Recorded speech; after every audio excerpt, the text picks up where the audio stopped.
Assalamualaikum warahmatullahi wabarakatuh. Kembali lagi di channel Budi Novianto.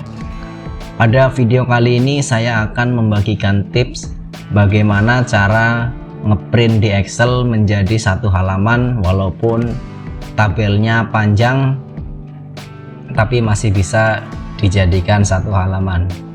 Oke, langsung saja kita simak videonya. Di sini saya sudah mempunyai satu tabel yang bentuknya memanjang.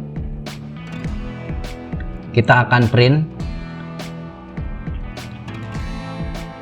Kalau biasanya kalau kita print awalnya akan seperti ini. Ada dua halaman, halaman 1 dan juga halaman 2. Bagaimana caranya untuk menjadikannya menjadi satu halaman?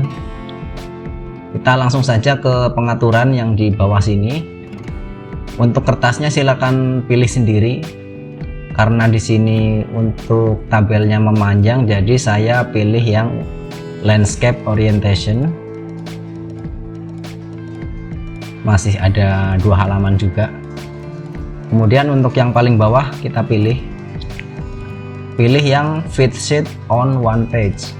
Ini adalah untuk menjadikan tabelnya menjadi satu halaman. Oke, di sini sudah menjadi satu halaman. Kalau sudah seperti ini kita tinggal print saja.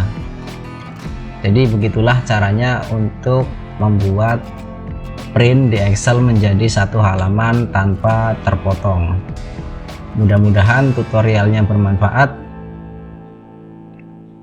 Cukup sekian dari saya. Wassalamualaikum warahmatullahi wabarakatuh.